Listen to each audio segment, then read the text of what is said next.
अस्सलामुअलैकुम, welcome to the show खबर और तज्जिया। मैं सना कहवान, प्रोग्राम में मेरे साथ मुजम्मिल सोहरवर्दी साहब। मुजम्मिल साहब बहुत शुक्रिया। नाज़रीन, वफाकी हुकूमत जो कि बजट तो पेश कर चुकी है, लेकिन इस बजट पर बहस का सिलसिला है वो रुकने का नाम नहीं ले रहा। अपोजिशन हो या फिर पीपल्स पार्टी, क्या होंगे मुज़ाकरात, क्या होंगे मुतालिबात। आज भी मुलाकात जो कि चल रही है बिलावल भुट्टो ज़रदारी के साथ वज़ीर आज़म शहबाज शरीफ की, वक्त आने पर पता चलेगा कि किस तरह से चीज़ें मैनेज हो पाएंगी। लेकिन अभी पीपल्स पार्टी की रिजर्वेशंस हैं जो कि बहुत ज़्यादा हैं। इसके अलावा मुजम्मिल साहब, आप ही से मैं पूछ लेती हूँ, उमर अयूब साहब ने भी तकरीर बजट के खिलाफ की है और ये अवाम दुश्मन बजट करार दिया। उन्हें तो कहना चाहिए था, लीडर ऑफ द ऑपोजिशन है वो, अगर बजट की हिमायत कर देते तो फिर तो सूरज मशरक की बजाय मगरिब से निकल आता ना। उनको तो बजट के खिलाफ ही तकरीर करनी थी। हर ऑपोजिशन लीडर करता है वो, कोई उन्होंने पहले तो नहीं की।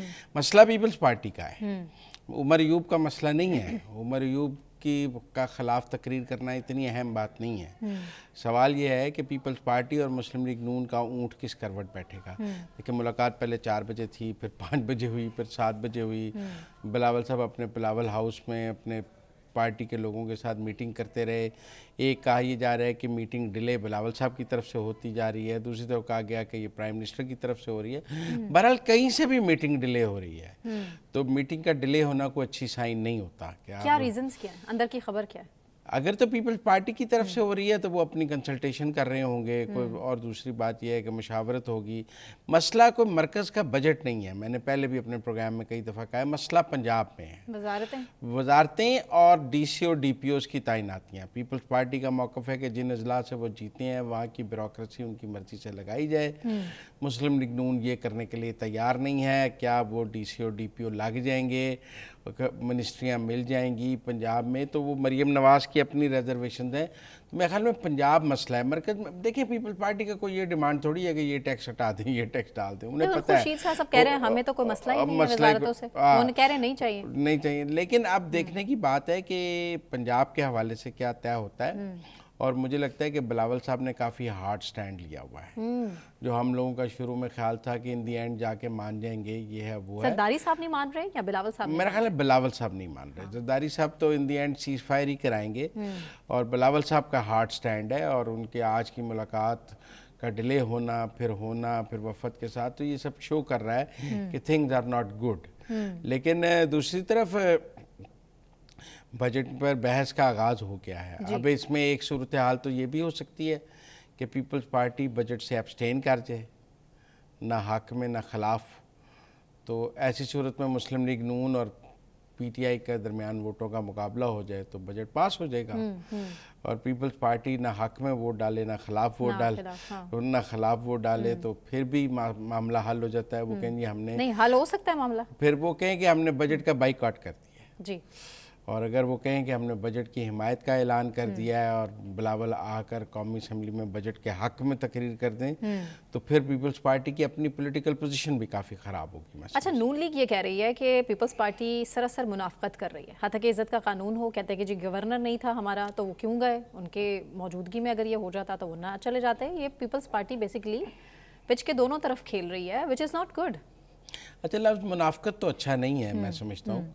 लेकिन पिच के दोनों तरफ खेल रही है या विकेट के दोनों तरफ खेल रही है, वो ठीक है कि वो अपोजिशन का एक पोस्चर भी कायम रखना चाहते हैं और गवर्नमेंट के मज़हब भी लेना चाहते हैं। वो हनीफ अब्बासी साहब ने कहा है कि सदर भी आपका, चेयरमैन सेनेट भी आपका, डिप्टी स्पीकर भी आपका, 2 गवर्नर भी आपके, और फिर आप कहते हैं कि हम हुकूमत में नहीं हैं और आप फिर कहते हैं कि हम बजट में। तो ये बड़ा मुश्किल बात है। लेकिन पीपल्स पार्टी और मुस्लिम लीग नून के दरमियान ये रोज़ाना की जो लड़ाई है ना, ये कोई ज़्यादा अच्छे साइंस नहीं है। मुज़ाकरात का तीसरा दौर, मुज़ाकरात का चौथा दौर, लेकिन के हालात तो आपको हालात अच्छे नहीं है, ये खेल भी अच्छा नहीं है। इससे पीपल्स पार्टी की पोजीशन पब्लिक में ज़्यादा ख़राब हो रही है मेरे ख्याल में। अच्छा, हाँ, क्योंकि लोग समझते हैं कि जब आप हुकूमत में हैं तो यहाँ हैं या नहीं है, यहाँ छोड़ दें।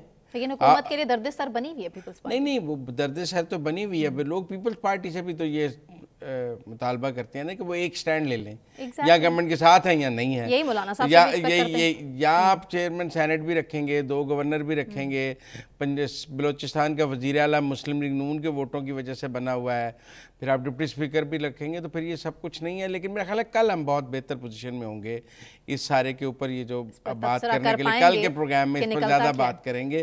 आज चांसेस यही हैं कि मुलाकात बेनतीजा हो या नतीजा खेज हो, दोनों सूरतों में कल उस पर बात कर लेंगे।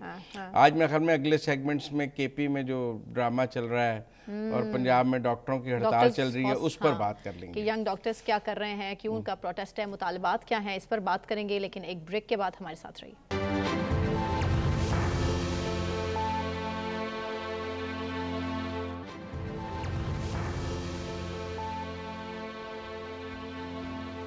वेलकम बैक नाजरीन। सूरत हाल पेशावर की डिस्कस करेंगे और केपी में इस टाइम मजीद लोड शेडिंग का दौरानिया बढ़ने की वजह से हालात संगीन होते चले जा रहे हैं। शहरी इलाकों में 15 से 18 जबकि दही इलाकों में 18 से 22 घंटे की लोड शेडिंग हो रही है। कल भी अली अमीन गंडापुर ने ग्रिड स्टेशन पर जाकर जिस तरह से धावा बोला, और आज भी 2 ग्रिड स्टेशन ऐसे हैं जहाँ केपी के आवाम पहुँच गए। और इससे कबल भी हमने देखा कि अली अमीन गंडापुर की जानिब से ये धमकी दी गई विफाक को कि बटन बंद कर दिया जाएगा, क्योंकि विफाक का बटन और स्विच हमारे पास मौजूद है।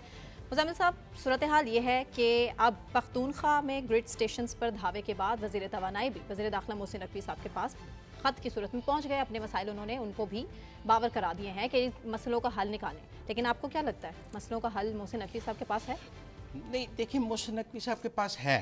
देखें, अगर तो पुलिस जो है वो सहूलतकारी करेगी उन मुजाहिरीन की जो ग्रिड स्टेशन पर जाकर धावा बोलेंगे, तो फिर वफाक के पास ये इख्तियार है कि वो वहाँ रेंजर्स, पैरामिलिट्री फोर्सेस और एफसी को तैनात कर दे ग्रिड पे। मतलब अगर पुलिस किसी ग्रिड स्टेशन का केपी में हिफाजत नहीं कर सकती और अगर पुलिस वफाक के असासों का केपी में हिफाजत नहीं कर सकती और केपी की हुकूमत ही वफाक के असासों पर हमला कर रही है, तो फिर वफाक के पास फ़ौज, रेंजर्स, एफसी मौजूद हैं। वो अपनी रेंजर्स और एफसी को ग्रिड्स पे तैनात कर दें, जो आएगा देख लेंगे। फिर एक और नया 9 मई होगा जो हमला करेगा ग्रिड पे। अच्छा, देखिए ना, जब आप पहला काम है पुलिस का कि वो ग्रिड स्टेशंस की हिफाजत करे, केपी की पुलिस का ये फ़र्ज़ है। लेकिन अगर केपी की पुलिस ग्रिड स्टेशंस की हिफाजत नहीं कर पा रही और वो मुजाहिरीन के आगे बेबस है और 100, 200, 500 मुजाहिरीन ग्रिड में घुस जाते हैं, बिजली ऑन कर देते हैं, धरना दे देते हैं और पुलिस खामोश तमाशाई है, तो फिर मेरे ख्याल में वज़ीर दाखिला को रेंजर्स कॉल कर लेनी चाहिए और वापडा को रेंजर्स कॉल कर लेनी चाहिए और तमाम ग्रिड स्टेशंस पर रेंजर्स, पैरामिलिट्री फोर्स और ये एफसी तैनात कर देनी चाहिए। इसमें ये कौन सा ऐसा बड़ा मसला है कि उसकी हिफाजत नहीं हो सकती? केपी हुकूमत का मौक़िफ़ ये है कि उनके साथ जानबूझ के ये सब किया जा रहा है। यहाँ तक कि असद कैसर साहब की भी स्टेटमेंट है कि कुर्बानी का गोश्त लोगों के घरों में फ्रीजर में खराब हो गया। अगर असद कैसर साहब लोड शेडिंग है, अगर असद कैसर साहब अपने इलाके में बिजली चोरी ख़त्म करने पर तवज्जो दें तो ज़्यादा बेहतर होगा। वो बिजली चोरों का तहफ़्फ़ुज़ ना करें। बिजली चोरी देखें, 12 साल से केपी में पीटीआई की हुकूमत है, बिजली चोरी बढ़ी है, कम तो नहीं हुई, क्योंकि आप प्रोटेक्शन देते हैं। आपका वोट बैंक ही बिजली चोरी की बुनियाद पर है। आप कहते थे, एक बात इमरान खान कहते थे ये बिजली चोरी तो मुस्लिम लीग नून और पीपल्स पार्टी वाले करते हैं। हाँ, पंजाब में होती है, सिंध में होती है। ये तो साबित हो गया ना कि सबसे बड़ी बिजली चोरी जो है वो केपी में हो रही है और पीटीआई की सहूलतकारी से हो रही है। अगर केपी की पीटीआई की हुकूमत बिजली चोरी की सहूलतकारी बंद कर दे तो सर्कुलर डेट का मसला भी हल हो जाता है। ये जो पाकिस्तान आज जिस माशी तबाही की तरफ सर्कुलर डेट से है, उसकी बेसिक जिम्मेदारी 12 साल की केपी की पीटीआई की हुकूमत है और मैं समझता हूँ वफाक को सरेंडर नहीं करना चाहिए। वैसे एक गंडापुर साहब का शॉट है, वो भी सुन लें। अली अमीन गंडापुर साहब काफ़ी इस टाइम गुस्से में है, क्योंकि इस टाइम जाली सूरत हाल केपी के जो लोग हैं वो परेशान हैं और वो ये कहते हैं कि अगर मेरी आवाम परेशान है और अगर मैं सफ़र करूंगा तो फिर कैंट के लोग भी सफ़र करेंगे, उनकी भी लोड शेडिंग उतनी ही होगी। क्या कह रहे हैं वो आपको सुनवा भी देते हैं। 8 नहीं होगा, 12 होगा। मैं कह रहा हूँ 12 होगा, तो सब 12 हैं, भी 12 होगा। हमारे लिए बराबर है। मेरे घर की 12 हैं, तो यहाँ भी बड़े नवाब को नहीं रहते, उनका भी 12 होगा। 12 होगा, ये भी 8 नहीं होगा। ये औरों में एडजस्ट होगा ना, लॉस कम कर रहा है ना, लॉस भी कम कर रहा है ना, तो ये बराबर करेगा उसके 4 घंटे। ये भी 12 है। मुज़म्मिल साहब बात तो असूल की कर रहे हैं। नहीं, असूल की नहीं कर रहे। अच्छा, लोड शेडिंग इस बुनियाद पे हो रही है कि जहाँ जितनी ज़्यादा बिजली चोरी है, जितने ज़्यादा लाइन लॉसेज हैं, वहाँ उतनी पाकिस्तान के पास बिजली की कमी नहीं है। लोड शेडिंग इसलिए नहीं हो रही कि पाकिस्तान के पास बिजली नहीं है। बिजली चोरी सबसे बड़ा मसला बिजली है, चोरी क्योंकि पंजाब में भी। अगर कैंट में बिजली चोरी नहीं है कैंट के फीडर पे, तो कैंट के फीडर पे लोड शेडिंग करने की जरूरत नहीं है। वो गलत बात कर रहे हैं, वो एक सियासी बयानिया बनाने की कोशिश कर रहे हैं। वो जो रियासत के खिलाफ पीटीआई का एक बयानिया है कि जी फौज के खिलाफ नफरत पैदा करें, नहीं। वो उसको लेके चल रहे हैं। अदरवाइज जहां मतलब जिन इलाकों में 22 घंटे हो रही है, आपका ख्याल है पाकिस्तान के पास बिजली नहीं है इसलिए 22 घंटे लोड शेडिंग हो रही है? उनका मौकफ यह है कि अशराफिया भी उस तकलीफ को नहीं, महसूस करे जो गरीब आदमी, आम आदमी ये बात महसूस करता है। अशराफिया ये गैर अशराफिया की नहीं है, ये बिजली चोरी की बात है। जिस इलाके में बिजली चोरी है ज़्यादा है वहाँ ज़्यादा लोड शेडिंग है, जिस इलाके में बिजली चोरी कम है वहाँ कम लोड तो शेडिंग ये है। रूल अप्लाई नहीं होता सिंध और पंजाब पे भी?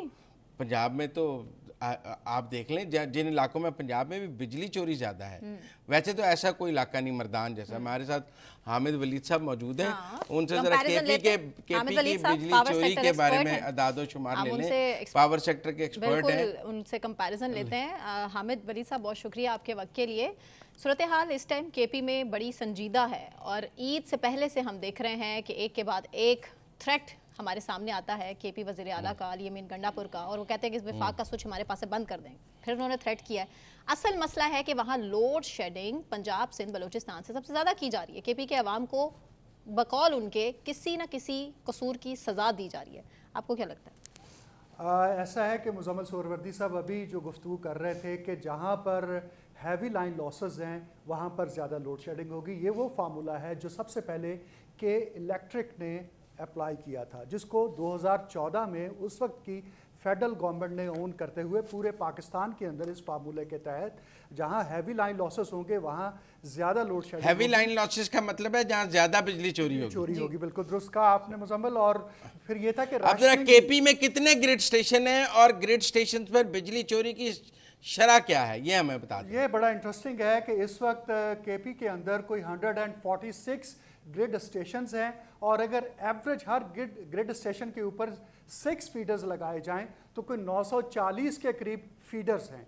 अब उसमें जो ऑफिशियल फिगर है कि 38% लाइन लॉसेस हैं या चोरी है, लेकिन हकीकत में बहुत सारी जगहों पर 60% और कहीं 80, 90 और कहीं 100% भी लाइन लॉसेस यानी चोरी हो रही है बिजली की। लोगों ने ये 80, 90, 100 वाले इलाके कौन से हैं? इसमें वो जैसे जिन इलाकों में आजकल आपको मालूम है कि हो रही है ज़्यादा हंगामे हो रहे हैं, खा वो मर्दान हो, सिब्बी हो और इसी तरह से दीगर इस किस्म के इलाके जो हैं वो वहाँ पर ज़्यादा लोड शेडिंग है, बल्कि लोगों ने बराह रास्त ट्रांसमिशन लाइन्स के ऊपर कुंडे डाले हुए हैं और उससे बराह रास्त सप्लाई ले रहे हैं। लेकिन मुजम्मिल इसमें देखने की बात यह है कि जब वफाकी वज़ीर तवानाई और वफाकी वज़ीर दाखिला की चीफ मिनिस्टर केपी के साथ मुलाकात हो गई और वहाँ कुछ तय हुआ, उसके बाद ये सब कुछ क्यों हुआ? जिसका मतलब ये है कि फेडरल गवर्नमेंट अपनी जो रिट ऑफ द स्टेट है उसको इस्टेब्लिश करने में नाकाम रही है और जो कमिटमेंट केपी चीफ मिनिस्टर और फेडरल एनर्जी मिनिस्टर और केपी और इंटीरियर मिनिस्टर के दरमियान हुई थी उस पर काम नहीं हुआ, जिसमें बार बार कह रहे हैं अली अमीन गंडापुर के 12 घंटे से ज़्यादा लोड शेडिंग नहीं होनी चाहिए। अब आपको इसके अलावा और क्या कोऑपरेशन चाहिए केपी गवर्नमेंट से कि 24 घंटे में से 12 घंटे की लोड शेडिंग के लिए वो तैयार हैं, वो इस बात को मान रहे हैं कि हमारे यहाँ नहीं हामिद वलीद साहब, नहीं हामिद वलीद साहब, जिस जगह 80% बिजली चोरी है वहां 12 घंटे बिजली देने का मतलब है कि आपने सारा लॉस कर लिया। एग्जैक्टली ये तो आप मेरी बात समझे ना, वहां तो 1 घंटा भी बिजली देना लॉस है। लेकिन ये मुजम्मल बात टेक्निकली आप दुरुस्त कर रहे हैं कि भाई वहां 1 घंटा देना भी दुरुस्त, लेकिन आप पॉलिटिकली अगर देखेंगे तो किसी भी तरह से ये पंजाब में भी अफोर्ड नहीं हो सकता है कि आप लोगों को सड़कों पे लेकिन आप ये तो माने कि पंजाब में बिजली चोरी के खिलाफ पुलिस पर्चे देती है, पुलिस रेड करती है, पुलिस गिरफ्तारियां करती है, पुलिस यहाँ पे किसी को ग्रिड स्टेशन पे कब्जा नहीं करने देती है। पंजाब की पुलिस और केपी की पुलिस का बिजली चोरी पे मवाजना नहीं है। बस आप शुक्र अदा करें पंजाब में पीटीआई की गवर्नमेंट नहीं है, वरना हो सकता है यहाँ भी वही सूरत हाल हो। चले मुझे थोड़ा सा कंपैरिजन अच्छा नहीं, अब जो पेस्को है, जो पेशावर इलेक्ट्रिक सप्लाई कॉर्पोरेशन है, इसके ओवरऑल लॉसेस कितने परसेंट हैं? इसके ओवरऑल मैंने आपको बताया कि जो ऑफिशियली हैं 38% ये क्लेम और लेस्को के कितने हैं? लेस्को के 16% है और सबसे आइडियल इस वक्त गैपको है जो सिंगल डिजिट में है 9.5% के और ऊपर। फेस्को? और फेस्को वो भी कोई इसी 19% के अराउंड वो आ जाता है। लेकिन जो पेस्को है, हेस्को है और इसी तरह से सेप्को है, यानी हैदराबाद की हो गई, सक्खर की हो गई या पिशावर की हो गई या टेस्को ट्राइबल एरियाज की, वहाँ पर लाइन लॉसेस जो हैं अब नॉर्मली हाई है। अब वो फार्मूले को अप्लाई तो करते हैं, वो दुरुस्त ठीक बात है, लेकिन उसके जवाब में जो रिएक्शन आता है वो केपी के अंदर जहाँ पर लोग तंग हैं वहीं पर वहाँ की जो पॉलिटिकल पार्टी है, जो गवर्नमेंट है, वो उसका एक बेनिफिट भी लेना चाहती है, पॉलिटिकल बेनिफिट। और फेडरल गवर्नमेंट जो अपना रेट को एस्टेब्लिश करना चाहती, देखना ये है कि वो इस मुसीबत से किस तरह से नबरदाजमा होती है या हुकूमत उन्हें किस तरह से नहीं। facilitate अब जो आज पेस्को ने खत लिखा है कि वहाँ के एमएनएस के खिलाफ के एक एमएनए हैं फजले इलाही और एमपी और अरबाब आमर अयूब ने, इन्होंने 132 के गिरफ्त स्टेशन पर हमला किया, इनके खिलाफ कार्रवाई की जाए तो पुलिस पर्चा तो दर्ज नहीं करेगी ना। पुलिस को रिपोर्ट तो कर दिया गया है, चूंकि पेस्को जो है वो पहले भी नहीं एफआईआर हुई जब इस फेडरल गवर्नमेंट का चूंकि इदारा, लेकिन उधर चीफ मिनिस्टर केपी कह रहे हैं कि मैंने आईजी केपी को कह दिया है कि पुलिस किसी के खिलाफ कोई कार्रवाई नहीं करेगी और मैं खुद जाकर ये काम करूंगा। गोया कि वो चाहते हैं कि एक ऐसा अनरेस्ट क्रिएट हो कि जिसके बाद एक कयास क्रिएट हो। अच्छा, एक और हामिद सवाल, मैं आखिरी सवाल आपसे चाहूंगा, फिर आप आपसे इजाजत चाहेंगे। आज टांग के इलाके की बिजली जो है वो इस्लामाबाद नेशनल ग्रिड से बंद की गई है, क्योंकि कल डेरा इस्माइल खां में वो गए और टांग के इलाके में, ये गंडापुर का ही इलाका है, उनका अपना इलाका है, तो क्या ये इख्तियार है इस्लामाबाद के पास कि वो इस्लामाबाद से केपी की बिजली बंद कर लें? एग्जैक्टली, व्हाई नॉट, क्योंकि जो नेशनल ग्रिड है वहां से सारी सप्लाई मैनेज होती है और ये जो ट्रांसमिशन लाइंस हैं ये नेशनल ग्रिड से तो फिर बटन गंडापुर के पास सुना हुआ, बटन शहबाज शरीफ के पास हो, बटन गंडापुर के पास नहीं है, लेकिन पॉलिटिकल बटन गंडापुर के पास है। लेकिन हामिद वलीद साहब, इस तरह जो इदारे हैं, इदारों की मुहाजराई ठीक नहीं है, सूबों की इस तरह से विफाक के साथ मुहाजराई ठीक नहीं है, अवाम का नुकसान हो रहा है, अवाम बर्दाश्त कर रहे हैं, वहां पर लोड शेडिंग है, इस मसले से निकलने का हल विफाक क्या सोचती है? ठीक, विफाक बिल्कुल आपकी बात दुरुस्त है कि अवाम का नुकसान हो रहा है, लेकिन दूसरी जानब ये है कि हमारे यहाँ जो पावर, अब ये भी देखें, वो कहते हैं कि मैं बिजली बंद कर दूंगा। भाई तरबेला और जो वारसक वगैरह हैं वो तो 6 महीने वैसे खुश्क रहते हैं। आप वहाँ से जो हाइडल आपकी बिजली पैदा होती है उसके ऊपर पूरे मुल्क की रिलायंस कब है? रिलायंस तो IPP से और गवर्नमेंट के जो पावर प्लांट्स है वहाँ से हो रही है। ये जो आप सवाल कर रही हैं इसके ऊपर IMF बार बार कहता है कि भाई आप जितने की बिजली पैदा करते हैं वो कॉस्ट आप कंज्यूमर का पास ऑन करें, बजाय इसके कि फेडरल गवर्नमेंट सब्सिडीज की सूरत में वो हिट अपने ऊपर लेके अपने खसारे बढ़ा ले। और उसके लिए thank you Hamid, thank you very much हमें ज्वाइन करने का बहुत शुक्रिया मुजम्मिल साहब। लेकिन सूरत हाल अब मैं आपको एक कंपैरिजन जो हामिद ने दिया, Gujranwala electric 9% line losses, Faisalabad 11%, Lahore 16%। अब मेरी बात समझिए, आप कह रही थी ना पंजाब, अच्छा केपी 38%, आप मेरी बात ओवरऑल, और वहाँ पंजाब में कोई इलाका ऐसा नहीं जहाँ 80% लाइन लॉसेज हो।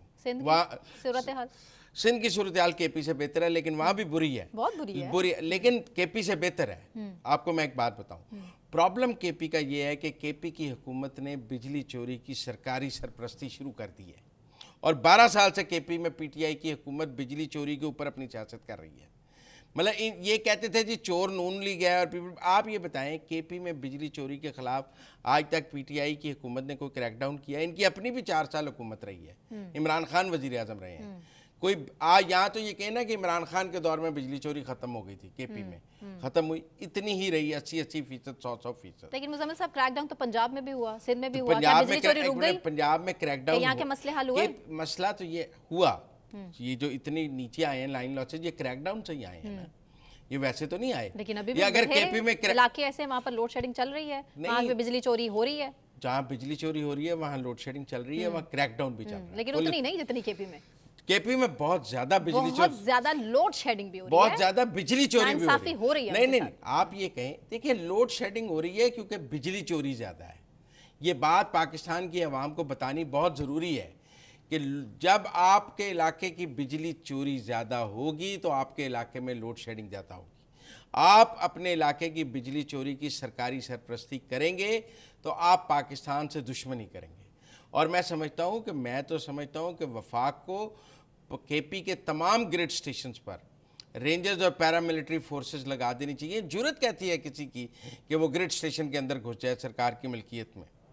मेरा मतलब वफाक का साथ है, सरकार की मिल्कियत है, रिट ऑफ द गवर्नमेंट का सवाल है। चीफ मिनिस्टर भी हो तो अंदर नहीं घुस सकता। वज़ीर इत्तलात केपी बैरिस्टर सैफ ये कह रहे हैं कि बिजली पैदा करें हम, महंगी भी खरीदें और हमें मिले भी नहीं। वो नहीं पैदा कर रहे, पाकिस्तान पैदा कर। आवाम के सबर का पैमाना अब लबरेज हो चुका है। नहीं, फ्यूल एडजस्टमेंट की मद बिजली में पैदा हमें कर बिजली रहा इतनी है महंगी मिलती है, पाकिस्तान। आवाम तो वो भी नहीं नहीं करते बिजली ना। आप सुबाइयत की बात ना करें।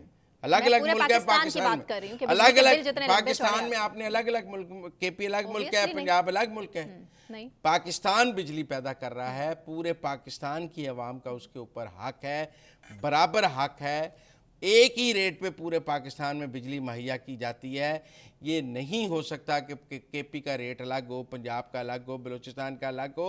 आप पाकिस्तान को तकसीम कर, वो तो तकसीम कर रही हैं पाकिस्तान को, आप उनके साथ कर रही हैं। नहीं मैं उनके साथ नहीं कर रही, आप उनकी हिमायत कर रही हूं कि इस टाइम जो बिजली के बिलों की सूरत हाल है, आप उसकी हिमायत कर रही हैं। लोड शेडिंग के बावजूद पंजाब हो, सिंध हो, बलूचिस्तान हो या केपी हो, उसके बावजूद लंबे चौड़े बिल हैं, उनकी अदायगी करता है, भरपाई करता है, लेकिन फिर भी परेशान है। बिल क्यों ज्यादा है?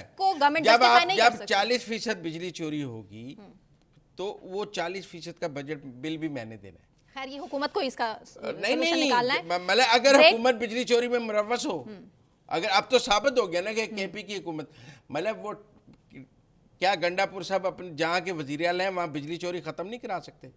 मर्दान बिजली चोरी खत्म नहीं हो सकती? सारे केपी में पीटीआई के इलाके हैं और पीटीआई के इलाकों में 80% बिजली चोरी है और उनके एमएनए अपने इलाके में बिजली चोरी खत्म करने की बजाय ग्रिड पे हमला कर रहे हैं।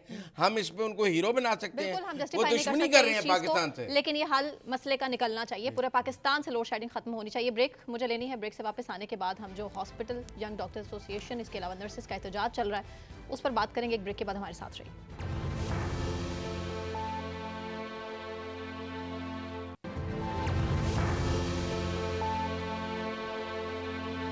वेलकम बैक नाज़रीन। साहिवाल टीचिंग हॉस्पिटल में डॉक्टर्स की गिरफ्तारी के खिलाफ इस टाइम यंग डॉक्टर्स और नर्सेज सरापा एहतजाज हैं और सूरत हाल ये है कि पंजाब भर में और लाहौर के तमाम ही सरकारी हॉस्पिटल्स में ओपीडीज़ बंद हैं, काम बंद है।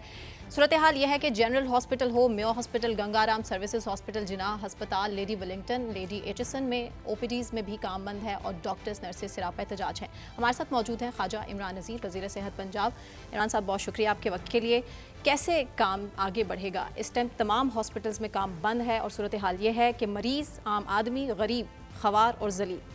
फर्स्ट ऑफ ऑल तो मैं देखें आपको ये अपडेट कर दूं कि ऐसा बिल्कुल भी नहीं है कि तमाम हॉस्पिटल्स में काम बंद है। चंद एक जो हॉस्पिटल्स हैं, जो टीचिंग हॉस्पिटल्स हैं, उनकी ओपीडी के अलावा और खानेवाल डीएचक्यू की जो है कुछ सर्विसेज जो है, उनके अलावा पूरे पंजाब में जो है अल्हम्दुलिल्लाह मरीज़ जो है उनको देखा जा रहा है और इलाज मुआवजा जो है वो बिल्कुल जारी है। और वो डॉक्टर्स जो इस स्ट्राइक की कॉल के बावजूद अपनी सर्विसेज दे रहे हैं, मैं उनको सैल्यूट करता हूँ। और मैं आपको बिल्कुल कहूँ कि ये जो इंप्रेशन दिया जा रहा है कि खुदा न खास्ता को गवर्नमेंट जो है वो डॉक्टर्स के अगेंस्ट है, तो मैं तो हमेशा ये कहा करता हूँ कि ये नर्सेज, ये डॉक्टर्स, ये पैरामेडिक्स जो लोग काम करते हैं, ये हमारे दिल के करीब हैं, हम इनकी बहुत ज़्यादा इज़्ज़त और ऑनर करते हैं। लेकिन चंद एक अनासिर जो ऐसे हैं, कुछ ज़ाती अपने को मफादात के लिए कोई किसी नॉन इशू को इशू बना के जो है वो दिन रात इस मामले में लगे रहते हैं। ये वाईडीए की जो हड़ताल है यंग डॉक्टर्स एसोसिएशन की, आपको भी मेरा मतलब 10 साल तो हो गए पंजाब में वजीर सेहत के मुख्तलिफ। मुझे बिल्कुल 10 साल नहीं हुए। अच्छा, तो आप बात समझे ना। सवाल ये है कि मैं क्लियर कर दूं, मैं 1.5 साल पिछले टेन्योर में वजीर रहा हूँ, एक दिन हमजा साहब के साथ वजीर रहा हूँ और अब ये को 2-2.5 महीने हुए, लेकिन जिम्मेदारी तो फिर भी तीसरी दफा तो बने आप। जी बिल्कुल बिल्कुल। तो ये जो यंग डॉक्टर्स की हड़ताल है, ये एक आपके पास इसका कोई हल नहीं है। मैंने जब भी देखा है रियासत को यंग डॉक्टर्स के आगे सरनगू होते ही देखा है, आप एंड पे उनके मुतालबात मान जाते हैं। देखिए, पहली बात तो ये है कि इस दफ़ा जो स्ट्राइक है, मैं साहिवाल और खानेवाल के मामले को ज़रा अगर अलहदा कर दूं तो इससे पहले जो 2-3 स्ट्राइक्स हुई उनका ना तो कोई जवाज़ था और किसी एक आधे दोस्त भाई की ज़ाती ख्वाहिश के ऊपर मामला चले जो साहिवाल वाला वाकया हुआ है, मैं बिल्कुल उस पर जो बच्चों की डेथ से लेकर एंड तक जो भी हुआ है, मैं बीइंग हेल्थ मिनिस्टर उस पर अफसरदा हूँ। सलमान रफ़ीक साहब भी चूँकि स्पेशलाइज हेल्थ केयर वो देखते हैं, मैं प्राइमरी और सेकेंडरी हेल्थ केयर देखता हूँ, तो हम दोनों भाई, वो यहाँ मौजूद नहीं है, हम दोनों भाई इस पर बड़े अफसरदा हैं। हानेवाल में जो 3 मासूम बच्चों की डेथ हुई और उसके बाद उस बच्ची को गिरफ्तार करना पड़ा, क्योंकि डेफिनेटली जब 3 बच्चे दुनिया से जाते हैं और 1-1 मिनट के वक्फे से जाते हैं और क्रिमिनल नेग्लिजेंस जो है वो निकल आती है, उस पर डेफिनेटली हमारी नर्सेज जो हैं, हमारी बहनें हैं, बेटियां हैं, उनका अपना मौक़िफ़ हो सकता है। लेकिन अब तक की जो फाइंडिंग्स है वो यही हैं कि वो जो KCL उन्होंने यूज़ किया उस बच्ची ने, उसका यूज़ करना नहीं बनता था और उसके यूज़ करने की वजह से उन बच्चों की डेथ हुई। हम इसको मजीद आज वो वज़ीर आला के दफ्तर के बाहर हड़ताल कर रही थी, मुजाहरा कर रही थी। आज वो वज़ीर आला, आप लोग कमेटियां बना के मुज़ाकरात करना चाह रहे हैं। चीज़ बड़ी क्लियर कर दूं कि हमारे पास हेल्थ डिपार्टमेंट में हज़ारों नर्सेज हैं, हज़ारों नर्सेज बहनें बेटियां आज भी अपने अस्पताल में काम कर रही हैं। अगर कोई 100 के करीब या 70-80 के करीब हमारी बेटियां बहनें जो हैं वहाँ पे आई हैं, जो कि बिल्कुल वो भी नहीं आनी चाहिए थी, मैं तो कभी भी नहीं चाहूँगा मेरी कोई बहन बेटी सड़क पे बैठे, तो उनको ये सोचना और देखना चाहिए कि वो भी किसी के बच्चे थे। अब अगर एक नर्स का इंडिविजुअल जो फेल है, उसका एक ज़ाती फेल है, उसको पूरी कम्युनिटी का मामला जो है मुतालबा नहीं बना देना चाहिए। तो वो बहरहाल हम इस चीज़ को 236 से ज़ायद डॉक्टर्स और सीनियर फैकल्टी मेंबरान ने 36 एलाइड अस्पताल के अमले ने इज्तिमाई तौर पर प्रिंसिपल को अपने इस्तीफे पेश किए। अच्छा देखें, मैं बड़ी देखें, ये भी कोई छोटी सूरत हाल नहीं है। मैं इस पे बात कर लेते हैं। हम उन 236 लोगों को इंशाल्लाह ताला अपने दफ्तर बुलाएंगे और उनमें से अगर कोई नई नौकरी करना चाहता है तो भाई उससे कंफर्मेशन ले लेंगे और उनसे कहेंगे कि जो कंफर्म करना चाहता है, जो वाकई बहुत तंग है और छोड़ना चाह रहा है, तो अगर हम उसको नहीं बना सकते तो हम मसले का हल तो नहीं निकल सकता ना। मैं उस दिन मानूंगा जिस दिन ये 236 वाकई अपनी नौकरी से इस्तीफा देंगे, तो मैं उस दिन मानूंगा। देखिए, ये बहुत कुछ चीजें मीडिया में हाइप क्रिएट करने के लिए होती हैं, कुछ चीजें मैं बहरहाल नहीं मानता कि ये 236 लोग वाकई संजीदा अपनी नौकरी छोड़ने के बारे में। जो इस्तीफा दे, आप इस्तीफा कबूल कर लेंगे? बिल्कुल कर लेंगे। जो हड़ताल करे उसको नौकरी से क्यों नहीं निकालेंगे? देखें, एक हर चीज का एक ड्यू प्रोसेस होता है। मैंने जो आपसे इस्तीफा कबूल करने की बात की, मैंने थोड़ा सा मेरी बात को समझें। हमारे पास अब तक कोई चीज़ नहीं आई है, एक सोशल मीडिया पे एक चीज़ निकली है या कोई अफवाह टाइप चीज़ निकली है, खबरें छपी सुन लेना, टीवी पे निकल चले हैं। अब डिपार्टमेंट में जब ऑफिशियल कोई चीज़ आएगी, डिपार्टमेंट जो है उसमें जिन लोगों ने ये इस्तीफा देने की बात की है उनको बुलाएगा और बुला के कहेगा कि जनाब आपकी ये देखें, पंजाब असेंबली में अगर मैं खड़ा होकर कह दूं कि मैं इस्तीफा देना चाह रहा हूं तो ये नहीं हो सकता कि मेरा उसी वक्त इस्तीफा कबूल हो जाएगा, मुझे जाना पड़ेगा और दोबारा कंफर्म करना पड़ेगा। अच्छा। या मैं प्रेस कॉन्फ्रेंस कर दूं तो उससे मेरा इस्तीफा नहीं हो जाता। तो जो एक सेकंड दे दें मुझे, जो जिन लोगों ने ये बात 236 लोगों की है, हम उन लोगों को बुलाएंगे। अगर वो वाकई मुस्तफ़ी होना चाहते हैं तो उनका मसला देखेंगे और अगर कोई उसके बगैर किसी को चारा नहीं है तो नींद नहीं आती तो फिर ठीक है, इस्तीफा कबूल कर लेंगे। जो आप बात करें डॉक्टर्स की, कि डॉक्टर्स देखें, डॉक्टर्स अगर OPD में गैर हाजिर हैं, हम उनकी, मेरे पास तो THQ DHQ में अटेंडेंस का सिस्टम मौजूद है। स्पेशलाइज हेल्थ केयर की थोड़ी सी डायनामिक्स चेंज होती हैं, वहाँ पर भी हम देखेंगे, हम इन चीज़ों को मॉनिटर कर रहे हैं और एक आध दिन में अल्लाह के फजल से हम इसके ऊपर स्ट्रॉन्ग फैसला जो है जरूर करके। आप ये कहते हैं जो हड़ताल करेगा उसे नौकरी से फारिग करेंगे? देखें, लाहौर हाई कोर्ट का एक ऑर्डर मौजूद है और मुअज़्ज़िज़ जज साहब ने ये कह दिया था कि आप अब हड़ताल नहीं कर सकते। तो लाहौर हाई कोर्ट के उस ऑर्डर की रोशनी में भी ये हड़ताल जो है अगर की जाती है तो इलीगल है, और मैं समझता हूँ कि इलीगल तो बाद में आती है। क्या किसी मसीहा को, जिसको अल्लाह की ज़ात ने ये मैं समझता हूँ कमाल दे दिया कि आप मसीहा हैं और आप जाने बचाते हैं, उसको ये हक हासिल है कि वो कहे कि मैं लोगों को बचाने से इनकार करता हूँ? मुझे बड़ी उम्मीद है आज भी डॉक्टर्स की, यंग डॉक्टर्स की वाज़ेह कम्युनिटी जो है वो स्ट्राइक्स के हक़ में नहीं है। जो चंद लोगों के मुतालबात और मफादात हैं, हम चंद लोगों के मफादात को नहीं देखेंगे। जो इनके इश्यूज हैं, मैं बता दूं टीवी पे कि हम इनके जेन्युइन इश्यूज जो है 100% एड्रेस करेंगे। जहां जहां हमारे यंग डॉक्टर्स, बेटों के, भाइयों के, दोस्तों के जेन्युइन इश्यूज हैं, हुकूमत इसमें पूरी तरह संजीदा है। पहले भी हम ही थे जिन्होंने इनके इश्यूज रिजॉल्व किए थे। हड़तालों के बाद इशू आप हल करते हैं, हड़तालों के बाद। अब मैं आपको एक बात बड़ा कैटेगोरिकली कह रहा हूं, हड़ताल और एहतजाज से मुज़ाकरात नहीं होंगे। मुज़ाकरात और बात उस वक्त होगी जब पीसफुल माहौल होगा, दो तरफा इज्जत का माहौल होगा। बाजू मरोड़ के कोई हमसे मुतालबे मंजूर करा सकेगा, ये मैं आपको बता दूं। कि मरियम नवाज साहब से माफी मांगे। वो कौन साहब है? शुएब नियाज़ी साहब कह रहे हैं कि जी पहले माफी मांगे और उसके बाद फिर मामला आगे बढ़ेंगे। तो हथकड़ियां जो डॉक्टर्स को लगाई गई हैं, ये बेसिकली बेइज्जती है तमाम डॉक्टर्स। मैं आपको बिल्कुल ये बात तस्दीक कर रहा हूं, किसी डॉक्टर को कोई हथकड़ी नहीं लगाई गई और चीफ मिनिस्टर साहब ने किसी की गिरफ्तारी के अहकाम नहीं दिए थे। अगर कोई मिसअंडरस्टैंडिंग क्रिएट हुई है तो हम उसको रिजॉल्व कर रहे हैं। हमने पहले जो इशू क्रिएट कर दिया वो ज़बानी कलामी बात थी, इससे पहले कि वो रिटर्न होता। बिल्कुल ऐसा कुछ नहीं हुआ। जो लोग मरियम नवाज साहबा को जानते हैं, मरियम नवाज साहबा पर 12.5 करोड़ अवाम की जिम्मेदारी है। मरियम नवाज वो शख्सियत हैं जिनको कोई आमरियत भी जो है ना वो सरेंडर करने पे मजबूर नहीं कर सकती। लेकिन ख्वाजा साहब, सरकारी अस्पतालों की सूरत हाल तो आपके सामने है ना, किस कदर बदतरीन सूरत हाल है कि वहां मैं आप जैसे लोग भी 100 बार जाते हुए सोचेंगे। डॉक्टर्स के एटीट्यूड से लेकर वहां पर सहूलियात के नाकाफी होने तक इतने मसाइल हैं तो उन्हें कौन ठीक करेगा, जिनसे इनकार नहीं किया जा सकता। अब मैं आपको सिर्फ एक मिसाल दूं कि डॉक्टर्स की अवेलेबिलिटी जो है, मैं अपने दौर में महकमा प्राइमरी और सेकेंडरी हेल्थ केयर में 99% पे अवेलेबल करके गया था। सेंट्रल इलेक्शन पॉलिसी हम लेकर आए थे, उससे हर BHU में डॉक्टर पहुंच गया था। और उसके बाद जो रिवर्स स्पीड आई है उसका मैं जिम्मेदार हूं, जिन्होंने 5 साल इस मुल्क का खाना खराब कर दिया। और इलाज नहीं करा सकते ना, सरकारी अवेलेबिलिटी जो मैं 99% पे छोड़ के गया था, जब रिवर्स स्पीड आती है तो बुजदार साहब का दौर जाता है तो वो जाके 45% में चल जाती है। तो हर चीज तो वो तबाह कर गए हैं। हम मेडिसिन अवेलेबिलिटी करके गए थे, वो बेड़ा गर्क करके चले गए। तो हमने ठेका लिया हुआ भाई मुल्क को, हमने इंशाल्लाह ठीक करना है, हमारा ही ठेका, हम मानते हैं। कल भी हमने ख्वाजा इमरान नज़ीर साहब, अब आप YDA से ब्लैकमेल हो रहे हैं। बिल्कुल नहीं हो रहे।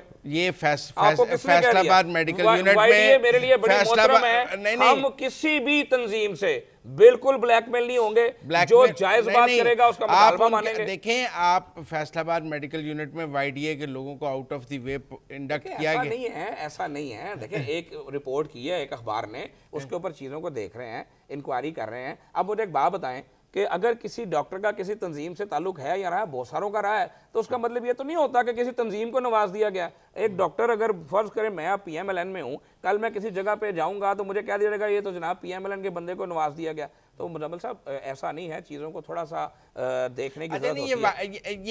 ये तो पिछले आप इतने अरसे में आप ये देखें, YDA ने आपने कभी गिना है कितनी बार पंजाब में अस्पतालों में हड़ताल? सैकड़ों बार। तो ये कोई अच्छी सूरत हाल है कि सैकड़ों बार हड़ताल हुई है पंजाब तो में? आपने देखा कि हम उसको आप किस तरह से डील कर रहे हैं। मेरा एक बहुत क्लियर कट मौक़िफ़ है, जब तक मैं इस महकमे में अपने प्राइमरी सेकेंडरी हेल्थ केयर में मिनिस्टर हूँ, जब तक मुझे अपने अगले सांस का नहीं पता। इंशाल्लाह ताला हड़ताल और एहतजाज करने वाले से कोई मुज़ाकरात नहीं होंगे। जो बैठ के इशू रिजॉल्व करने की बात करेगा, जो कम्युनिटी का मसला हल करने की बात करेगा, उसके लिए दरवाजे खुले हैं। लेकिन अगर कोई ये समझे कि हमें मजबूर किया जा सकता है मुज़ाकरात पे, हमें ब्लैकमेल किया जा सकता है, तो इंशाल्लाह ब्लैकमेल नहीं होंगे। नहीं, पर ये देखें ना, मैंने माजी में ये देखा है कि OPD की हड़ताल की कॉल होती है, शुरू में वो इतना रिदम नहीं पकड़ती, फिर आप मुज़ाकरात नहीं करते, फिर वो सारे अस्पताल बंद कराना शुरू कर देते हैं। आहिस्ता आहिस्ता फिर वो हड़ताल इतनी ज़ोरावर हो जाती है कि सब अस्पताल वो अपनी ताकत से बंद करा लेते हैं। सीनियर डॉक्टर्स भी उनके साथ आ जाते हैं, प्रिंसिपल्स भी उनके साथ आ जाते हैं, प्रोफेसर्स भी उनके साथ आ जाते हैं, और इन दी एंड फिर आज आप मुझे कह रहे होंगे कि बहुत सारे काम कर रहे हैं, पर मुझे ये लग रहा है कि अगर ये सिनेरियो अगले 5 दिन और चला तो हड़ताल बहुत ज़बरदस्त हो जाएगी। मैं मुज़म्मिल भाई एक चीज़ क्लियर कर दूं कि इस दफ़ा हम तारीख बदल के दिखाएंगे आपको इंशाल्लाह। कैसे? हिस्ट्री को बदल के दिखाएंगे। What's your strategy? जो ये समझता है कि वो अस्पताल बंद करेगा और मरीज मरेंगे तो किसी को परेशानी नहीं होगी, तो इंशाल्लाह ताला अल्लाह ना करे किसी एक जान को भी अगर किसी की निगलिजेंस से नुकसान हुआ तो वो जिम्मेदार होगा। ये मैं बड़ा क्लियर कह रहा हूँ। बिल्कुल इस दफा सीन डिफरेंट दिखाएंगे। साहिवाल में कितने बच्चे मरे? सर ये तो थ्रेट है ना, साहिवाल में कितने थ्रेट है? अभी तक मैं आपको बताऊं, अभी तक अगर ये सबूत नहीं मिला ना कि जो इसमें जो किसी की नेग्लिजेंस शामिल थी, तो ये भी सबूत नहीं मिला कि इसमें किसी का गुनाह था। बड़ी मैं क्लियर बात कर रहा हूँ। बच्चों की जाने गई हैं। बच्चों देख, हमारे मुल्क के जो इन्फेंट मोर्टेलिटी रेट है, ये इसमें बच्चे रूटीन में भी अल्लाह की ज़ात के पास जाते हैं, रूटीन में फोर्स होते हैं। नहीं, एक चीज़ बड़ी क्लियर है कि जो अब तक का हमें दो इंक्वायरी रिपोर्ट नहीं, दो इंक्वायरी, देखिए गफलत तो हर चीज़ हुकूमत की होती है माजरत से। वो तो अगर कोई नुक्कर में किसी का मामला हो जाए तब भी हुकूमत ही बेचारी जिम्मेदार होती है। अमेरिका पर तो नहीं डाला जा सकता ना मामला, अमेरिका पर नहीं डाला, लेकिन हर चीज़ हुकूमत पर डालना भी फैशन है। हमने इसको निकालना है। एक चीज़ मैं बताऊं, सिस्टम उस वक्त खराब होता है कि जब हर इंडिविजुअल जो है परफॉर्म नहीं करता।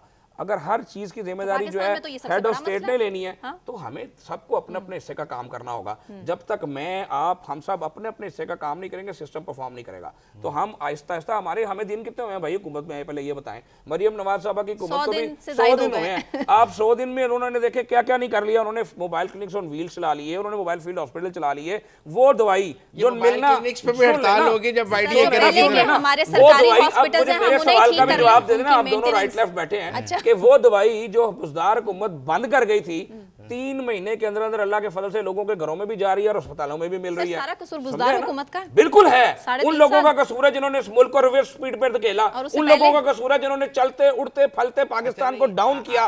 उन लोगों का कसूर है जिन्होंने तबाह करवाया। इमरान नजीर साहब, अगर आज ओपीडी बंद होने से एक मरीज भी इलाज से महरूम रह गया है तो ये एक इसकी जस्टिफिकेशन तो नहीं है। हाँ। मैं तो बड़ी क्लियर बात कर रहा हूं कि अल्लाह की ज़ात ने जो मसीहाई से नवाजा है डॉक्टर्स को, उनको ये सोचना चाहिए जो लोग अपने मुफादात के लिए आज ये बात कर रहे हैं। लाइसेंस नहीं डॉक्टर के कैंसिल कर सकते। देखें, आखिरी हद तक कोशिश यही है कि मामला इफाम अफीम से हल हो जाए, लेकिन मैसेज बड़ा क्लियर करे, उसे डॉक्टर रहने का हक है। मैसेज बड़ा क्लियर है। अगर कोई ये समझता है कि वो ब्लैकमेल कर लेगा तो इस दफा ब्लैकमेल हमने नहीं होना भाई इंशाल्लाह। बिल्कुल जो बिहेव करेगा, जो बैठ के बात करना चाहेगा उससे बात होगी। हमें मजबूर नहीं किया जा सकता। मुतालबात क्या है ये तो उनको पता होगा, उनका मुतालबात नहीं। अभी तक आप लोगों ने परसू नहीं किया देखें, उनसे बात करने की, अभी तक उनको कन्विंस करने की कोशिश अभी तो माफी मांगने का ही मुतालबा कर रहे हैं। भाई किस बात की माफी मांगे? मरियम नवाज साहिबा की माफी, किस बात पे मरियम माफी मांगे कि 12.5 करोड़ अवाम की जो जिम्मेदार है, अगर उसके सूबे में 11 बच्चे जो है वो बेचारे जान उनकी चले जाती है तो उस पर माफी मांगे कि हमने चेक क्यों किया, किसी डॉक्टर को कोई हथकड़ी नहीं लगी। बिल्कुल मैं आपको वादे बात कर रहा हूं, मादरत खाना बात तो नहीं है। देखे नहीं, मेरे लिए बड़े मोहतरम है तमाम डॉक्टर। अगर किसी डॉक्टर की कोताही है तो उसे हथकड़ी नहीं लगनी चाहिए 11 जानों पे। कोताही कहाँ हुई है ये भी सुन लें। देखें, अब लोग ये नहीं ना सुनते, कोताही यहाँ हुई है। जो लोग आज ये पूछते हैं कि जनाब एमएस का क्या कसूर है और फलाने का क्या कसूर है, 1.5 माह पहले एक मीटिंग होती है जिसमें सलमान रफीक साहब स्पेशलाइज्ड हेल्थ केयर के जो मिनिस्टर हैं और अली जान साहब दो सारे अस्पतालों को ये वार्निंग देते हैं, कन्वे करते हैं कि आपके जो खासकर जो बच्चों की इमरजेंसीज हैं, जो बच्चों के वार्ड्स हैं पूरे अस्पताल में बिलखसूस बिलअमूम और बच्चों वाले वार्ड जो हैं बिलखसूस, कहीं कोई शॉर्ट सर्किट ना हो, कहीं कोई वायरिंग ऐसी ना हो। तमाम चीजों को एक दफा देख लें। लेकिन सर आपने चिल्ड्रन हॉस्पिटल की सूरत हाल देखी है? आप प्लीज मुझे बात अगर मुकम्मल कर लेने दें। मैं बड़ी इंपॉर्टेंट बात आपको बताने जा रहा हूँ, आपको फायदा होगा इससे। उसके बाद एक रिटर्न लेटर इशू किया जाता है जिसपे एसओपीज जारी किए जाते हैं कि ये तमाम एसओपीज आपने पूरे करने हैं। अगर उस लेटर पर इंप्लीमेंट साहिवाल के लोगों ने कर दिया होता, आज ये वाकया ना होता। जो लोग एहतजाज कर रहे हैं, कसूरवार है। सुन लें, जो लोग एहतजाज कर रहे हैं उनको ये भी सोचना चाहिए कि उस पे इंप्लीमेंट किसने करना था। डीएमएस ने करना था, एएमएस ने करना था, एमएस ने कराना था, प्रिंसिपल ने कराना था। जिसने भी कराना था वो उसका फेलियर है। और जो आग बुझाने के हालात थे वो मैंने तो नहीं ठीक करने थे आके, वो जो अस्पताल की इंतजामिया थी उन्होंने ठीक करने थे। अगर एक एक्सपायर्ड चीज वहां लगी होगी तो किससे पूछेंगे भाई? लोग आपकी तरफ देख रहे हैं। 11 बच्चे जब मर जाते हैं तो किसी को तो पूछना है ना। अगर पूछना भी जुर्म है तो फिर इस पे मैं कुछ नहीं कह सकता। असल कसूरवार को कटहरे में लाना चाहिए, डॉक्टर्स का मुतालबा भी यही है और इस एहतजाज को खत्म होना चाहिए। हुकूमत को भी सीरियस नोट्स पर इस पर अमल दरामद करना चाहिए, जो उनके मुतालबात हैं उनको देखना चाहिए। बहुत शुक्रिया ख्वाजा इमरान नज़ीर साहब आपका भी, मुज़म्मिल सहरवर्दी साहब भी आपका भी बहुत शुक्रिया। मुझे सना कहवान को इजाज़त दीजिए, अपना बहुत ख्याल रखिए, अल्लाह हाफ़िज़।